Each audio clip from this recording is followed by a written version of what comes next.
And when she started saying she was 42, it was 10 years from when she had been 42.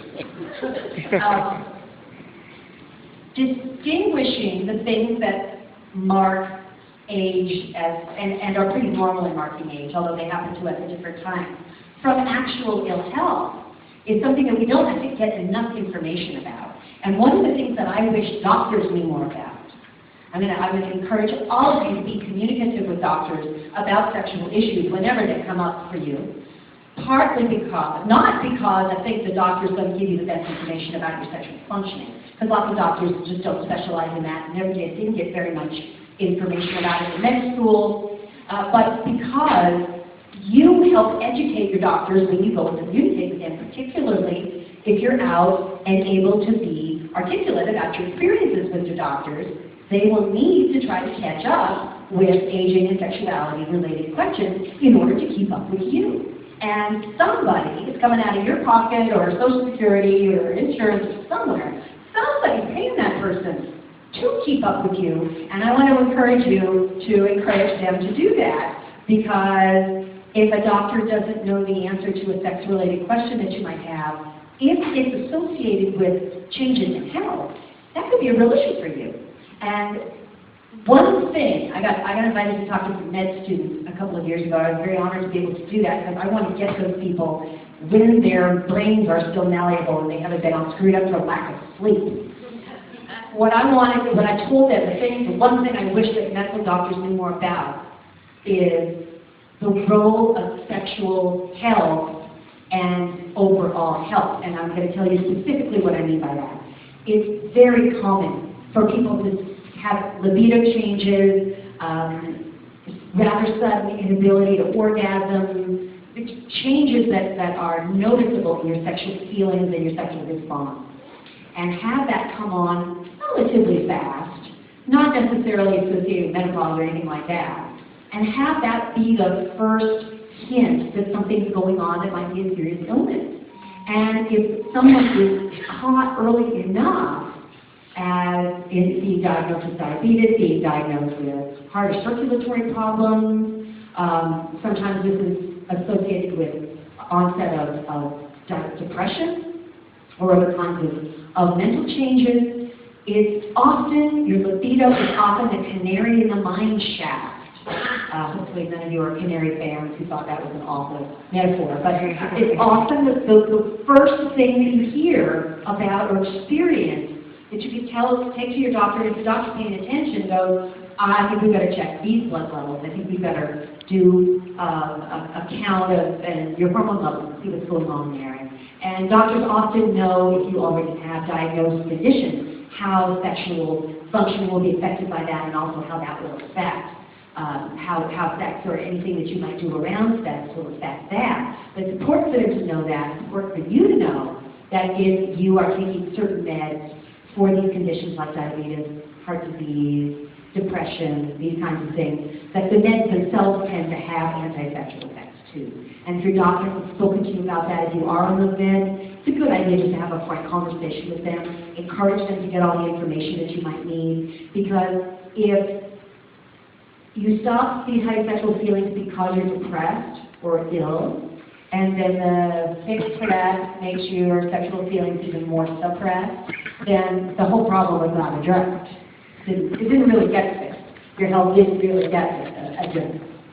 So there are several things that matter about sexual functioning, though, and they really can show up in midlife and older, that many docs, instead of telling you all about, are actually just writing prescriptions for Viagra. I don't know if any of the women in the room have been prescribed Viagra by doctors. A few doctors were prescribing it off-label to women. I tried it because I was curious and I wanted to know what was up. They pretty much figured out that most women don't respond well to it, although some women actually find that it batters them. But the lady Viagra idea that they're trying to cook up the med companies, they haven't cooked it up yet. But guys are being put on Viagra prescriptions without being told that if they've gotten sedentary and they're not exercising, that all by itself can affect libido and the ability to get an erection and things like that. And when I say erection, people often will think penises, but clitorises get erect too. So the same will be true for female-bodied people, trans women, and everything else. exercise versus a sedentary life, one of the most important changes you can make if you've noticed a downturn in sexual sensation. Stopping smoking or cutting way back, also really important. It affects the little blood vessels that bring the blood to the parts of your body that feel happy when the blood comes there, and really can affect your sexual functioning. Stopping from having orgasms in extreme cases. Too much alcohol can do the same thing. A little alcohol makes you feel warm and happy. Too much affects your neurology, and the messages don't get from the genitals to the brain. Your diet, whether it's too fatty or because you have food sensitivities that make an inflammatory response happen all the time, that too can affect your sexual functioning. Not just drug side effects, even food side effects in some cases can do that. So some people are good with Viagra or the Viagra's cousins and can use them, like to use them. Others might want to just take a walk a little more often. Another thing that, of course, I'm hoping that you've all discovered already is lube. But if you're not using lube for your various enjoyments, I really want to encourage you to check a little bit of that out. There are water-based lubes that are good use of condoms. There are oil-based lubes that some people cannot tolerate, but others can. But they're not good with condoms. They tend to be encouraged more for jacking off and things like that, the oil-based things. And I would recommend against ever using a mineral oil-based lube, like a Vaseline, like an alkaline cream. I know for a while guys were using alkaline cream and taking its name in vain and using it for masturbation cream, but it's mineral oil and it dries the skin. It actually makes it more likely that you'll have micro tears and other unsexy things when you're using it. So vegetable oil-based lube, if you're going to use something like that, be much better than a mineral oil-based lube. And then there are silicone lubes that can be used with and without condoms, or with and without latex barriers. While I'm talking about latex and condoms, the dental gams, and the thing out for dental gams, although not everyone is a convert to the dental gam. An old dyke I once knew when I was starting to do safer sex training said, "No, that's like holding a hanky over a hot spring." That is a really evocative way of thinking about it. Yes, as a matter of fact, it kind of is. Plus, which, if you drop the damn hanky, you have to figure out what side of it was on the foot side, or the inner side, and what side was on the mouth side. It's very confusing. If you're going to do that, putting a little check mark on it with a Sharpie. Because they don't make them two-tone, two-sided. They probably ought to, and then they would be thicker, and why would we want to invite that? We would probably not. Now, I want to just say one thing about dental dams, though, because every once in a while I run into a woman whose clitoris is so sensitive that she doesn't like the sensation of direct mouth or finger touch on it. It's just too much. It's like too much. It's just like a kind of an electrical shock, and not in a good way.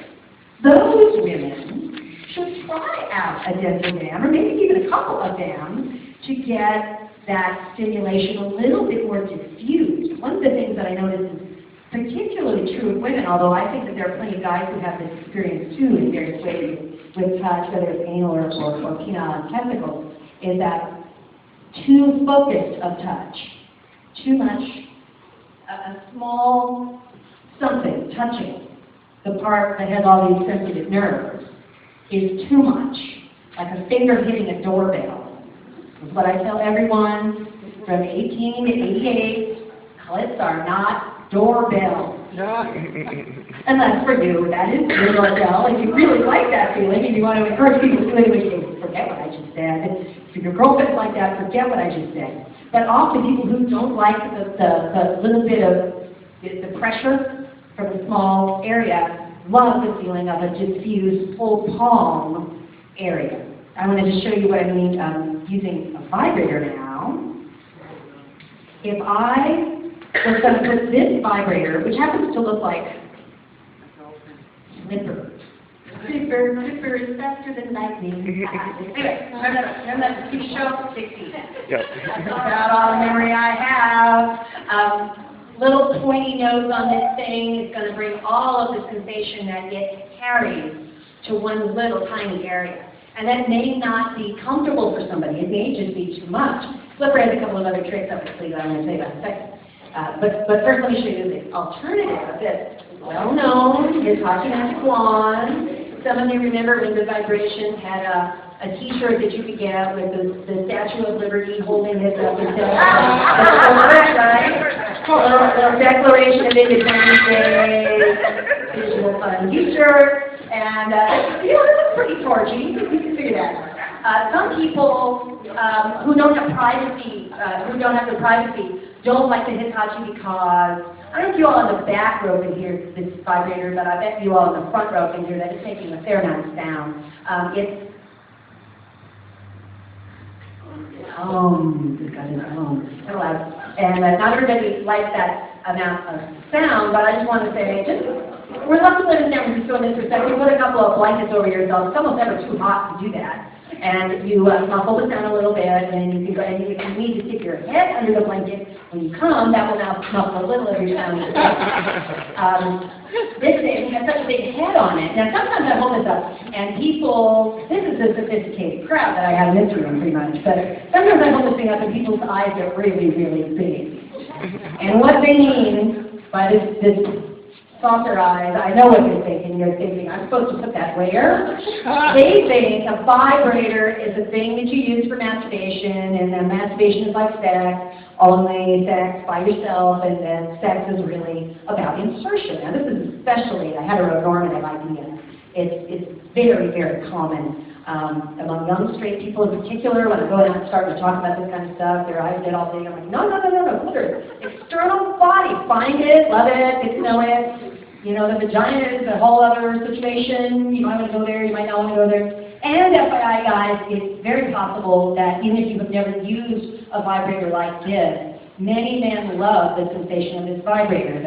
The clitoris and penis are derived from the same tissue back when we were sexually undifferentiated before we were born, and so a lot of guys really like, especially on the, if it really looks like a penis instead of the appendage of something from Mars, there would be a little kind of coronal frenulum situation right there, a little dip, and right there in particular, a lot of guys like the sensation of vibration. So it's possible that even fellas will appreciate these vibrators. Now this is a strong vibrator, the one I just showed you, and the little dolphin is pretty mild.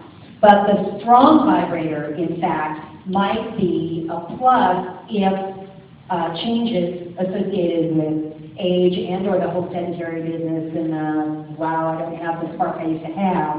Sometimes a little extra stimulation really finally feels great. It might not have been, it might be too much for you in your 20s or 30s, but it might be great in your 50s, 60s, 70s. So just know that the big guns are still there for you, and I don't mean to say gun in a gun-like way. That was just a metaphor. Now let me say that this is a battery-operated vibrator that tries to do the same thing very differently, that can be held in the palm of the hand and just kind of fit right over a vulva or stroke on the penis or something like that. Less strong again, but something that, and there are many styles that are similar to this now. I brought probably less than 1% of the toys that are advised right now. And by the way, I brought them advised percentage off coupons. If anybody wants to take any field trips, big purchases, you get 15% of it. I know we're all living on a budget these days, so I wanted to make sure that was something that you do. Yes? I'm getting a little lost here. Okay. And maybe you can help me with it. I sure hope so.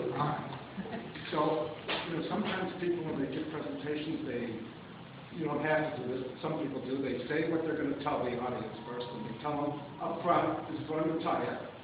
Then they tell them, and then at the end, they tell them what they've already told them. So I'm getting, so I think your main message is, well, I'm not sure, maybe that's a question I want to ask you.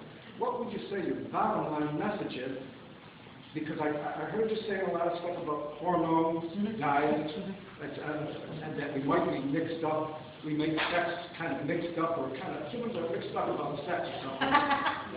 So I'm getting that, and now you kind of move into toys. Well, this might help you to take care of that.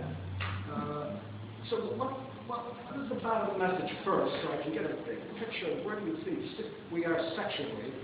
And I guess you're equating that with aging, or you're putting that together with aging. So where are we with this? I mean, and then what's causing the problem that we have to have these toys to alleviate the problem? Okay, so that was, I'm gonna do my best to feedback for everybody else, what you've been asked, and I may not get it right the first time, and I invite you to help me nail it down. Then I'll try to do my best to answer what you asked. He said that many people in their presentation style will start up front and say what they're going to talk about, then talk about it, and then say what they talked about. So that there's a beginning, middle, and end kind of acknowledgement and sort of wraps it up. And that he's not sure that I did that. He's absolutely correct. I did not do that. And we'll take that under advisement for my next presentation, maybe even for the rest of this one. And the other thing that he said is that he's pulling out various things that I'm saying, but is not sure which ones of these is my main message, and is wondering what my main message might be. That I'm talking about people being mixed up about sex. I'm talking about changes with age and sex. Talking about using toys to address some of those. Talking about sex and aging and linking them together. And you gave a few other examples of that, but did I do a fair amount of justice to what you're saying? And he's asking me, can I tell him what the core message of my talk is? And I think the core message of my talk, and that's a pure brilliant and focusing question, and I appreciate it. I think the core message is that whether or not you're experiencing sexual changes, sexual functioning and or desire changes, as the aging process moves you along down the river, stay aware of your body, stay aware of what is erotic for you at any given time, and if you feel as though there's anything problematic about that, please don't hesitate to speak up and see if you can get this addressed by somebody with some expertise to get help around it if you feel as though that's something that you need. So that, I think, is mine, which I'm addressing, you're right, from a variety of different directions. So thank you for that. And the one thing I want to spin off of is that I don't want to give the impression by showing you these toys that I'm only suggesting them as solutions for problems. I don't think that everyone, even people who might find toys useful in their sex life, want to get a gizmo. Not everybody does. It's possible for many people that the sensations that toys would be associated with would be particularly desired, particularly compared with the experience that you have with a partner, your lover, your spouse, with Mr. or Mr. right now, or whatever, but that they are an option for erotic exploration at any point, and with people's sex experience changing physically, that sometimes they are helpful to integrate in at that point. So I think I would want to add to the message that you took and add that to it, hopefully, because I don't prescribe sex toys for everybody. I think everybody should have access to them if they want them, and sometimes it helps to know a little bit about what's out there and what might be useful. And that's particularly true if someone doesn't have a regular partner and is doing solo pleasuring as their main erotic experience. But it's also true if someone's partner has changed in their own sexual response, if we have changed our sexual response, even if we have a partner. And in that kind of a situation, it can help to just switch things up. So we're not having sex exactly the way we used to. How are we going to have it in the future? Well, I don't know. There are so many options. And one option among so many is, you can always, you just put on hats, call each other by different names, and see what happens. That's always, in fact, you don't even need the hat. You can just decide which hat you wear if you're going to have hats. And do a little role play, do a little fantasy play. Those are options too, of course, but the sensation making of the toy is something that I wanted to make sure that I just address directly to you all, in case any of this is news to any of you, or if there are kinds of things that you hadn't occurred to you. So I'm going to say a couple of things about a couple more of these. I want to bring back Flipper. There are, it's been a couple of Dolphin Vibe, I think, and this little thing box is hanging from it is where the batteries live, so battery vibrators. There are vibrators that they're inventing now that actually are rechargeable, which is pretty great. like your dust buster or your toothbrush. You just have to remember to plug it in when you're done, and it will be ready for you the next time, as opposed to trying to remember where in the house you kept the batteries, which I don't remember where they are in my house, but maybe you're doing a better job of that than I am. I just want you to notice that I put this on my finger, and as people begin to, that this happens to, have to address things like having a hard time grasping or arthritis, which can cause that, but also just cause discomfort when you grasp. It's nice to know that there are things that you can actually just put on your finger and they will stay there. There's actually a catalog of ways of thinking about using sex toys for people who have various disabilities. And one of those is how do you grasp something when it's a little hard to grasp stuff. So this is one really easy and not a very expensive solution.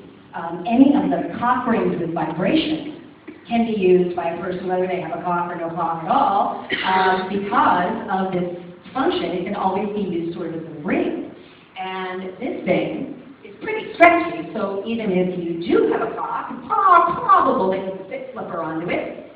And if you don't, I'm sure you've already written your personal ad, and you know exactly what you want other people to know about you. Woo! Slipper here is interesting to put on the base of a dildo if people like insertion and want a little vibration along with that. It could also be interesting, I was mentioning the frenulum coronal ridge of the penis. Some guys just put their vibrating cock ring right up at the top of the head of the penis and just use it there for stimulation, and they don't bother to put it all the way down to the base of the shaft where there isn't as much sensitivity to vibration. There are actually nerve endings in our body that feel vibration that are specific to vibration, which is pretty interesting. All the different feelings that we can feel have different kinds of nerves associated with them, and vibration gets its own kind of nerve ending, which I just think is kind of exciting.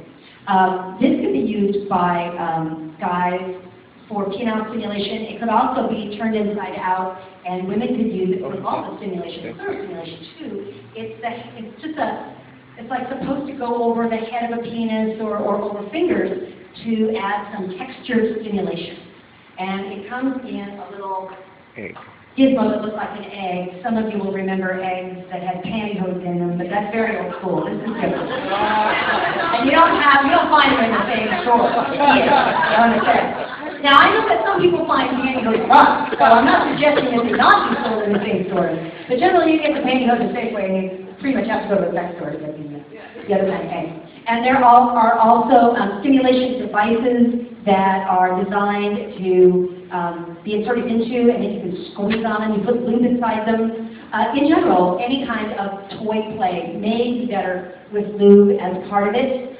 Some people choose not to use lube for a variety of reasons. Some people like friction. The sensation of friction on the skin is more exciting and is more sensation-filled for them. Others are not happy about the friction. They want that lube, and in fact may even want to put something in between their genitals and their hand or their partner's hand or whatever in order to get a better sense of sandpaper. Lower and less intense touch. I want to also say something about positions, because I heard people relate to my sore knees comment. I want to say a little bit about that, and then I want to know what you all might want to discuss, because I'm getting to time, I think, and I want to see if there are topics that seem particularly of interest or alive to you.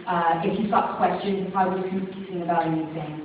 So let me do my little mention of positions, and again, remember, any person or any two people or three people or however many are doing it at any given time together will find the positions that work the best for them, of course. But if you're noticing that getting on top of a partner or having a partner's weight on you has begun to be challenging, which is one of the things that can happen with arthritis and different kinds of physical effects of aging. Spooning is one that can be a really intimate and erotic and also easy on the body position where one person lies on their side and the other comes behind them, lies on their side to support one another and lean against each other to support one another. And this is an ideal position for the so-called reach room. And of course, there might be a penis or strap-on dildo in the mix too. You never do know. But spooning is a situation that can be done comfortably by many people, even if they can't necessarily be doing the reverse cowgirl anymore or any of that sort of thing.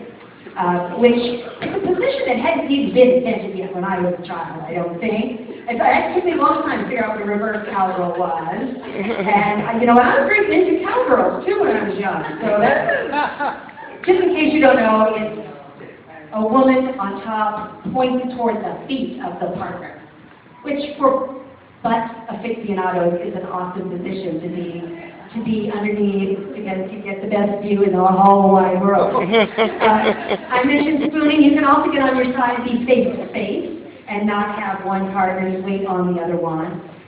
You can, if you want to, pull pillows out, make yourself a little nest out of pillows. I believe in turning pillows into sex toys. And there's even sex furniture that you can buy. It's a little firmer than the pillow that you might have at home. But adding pillows in wherever you need them, there is no... I thought when I was in my 20s that I just had to have a sore neck when I did certain things. Now I think I wish I'd known about pillows then, because life's too short to have a sore neck after you have sex. That's what I think.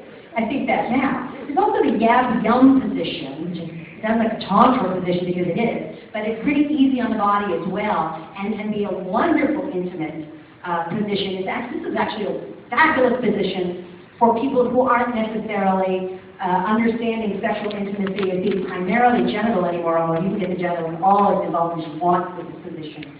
But it's also just very, very good for sensual touching, kissing, intimate talking, all the other kinds of things that hopefully are still part of all of our sex lives as we go. And it looks a little bit like this. I need two hands to show you what it looks like. One person sits with their legs out on the bed. You can do this in a chair too, but better be a sturdy chair. Because if you start to move and the chair falls over, that's not good. The other person sits on their lap with their thighs over their thighs. And then the two people can hold on to one another, embrace each other, and hold each other up while they're doing that. If one person has less mobility than the other one, give them the headboard and put the pillows back behind them and give them the nest. And you can, as long as you can stay sitting up, you can stay moving into one another, whether or not there's genital connection, whether any of that is happening, it still is a very erotic position and a wonderful thing to be intimate with the person. There are others that, depending on how easy it is for you to bend over and this and that, still are super fun positions. As long as your back doesn't tell you you can't bend over or bend over your partner, well then those are fabulous positions too. But sometimes if we start to get back problems or things like that, these other positions are much more comfortable. So I said that I wanted to see if there are questions, things that you want to share and contribute, things that you would like me to clarify that I may have said that was fuzzy or confusing. My bottom line really is, and thank you for drawing it out to me, is that wherever you are in your life journey, you deserve erotic experience if you desire it. And there is always a way to have some level of erotic feeling in your life, whether it's you and you're having sex with someone you love, or whether it's a situation where you have a long-time partner and you're mixing it up and reconnecting with them, or never felt the loss of connection with them, even better, or whether you're looking around to see if you can find someone new in your life. Everybody deserves pleasure, and I wish as much of it as you all want for all of you. I'm really grateful to have had a chance to come and talk to you. So are there things that people might want to delve into any further? Yes, please, go ahead. I have a question. I'm 54, I'll be 55, I have arthritis. And I always see the ladies, older ladies, and I like them a lot, right? But every time they say, oh no, I'm over that. What do we have to do? We have to arouse them, make them look like this? They're playing hard to get. She's saying that she's in her 50s and she finds older ladies enticing, but when she brings it up, they say, I'm no, you didn't say that. Sorry, Is that good enough word? Okay, I don't want to put words in your mouth, I'm sorry. But that she finds older ladies attractive, but then as she speaks up about her attraction, they say,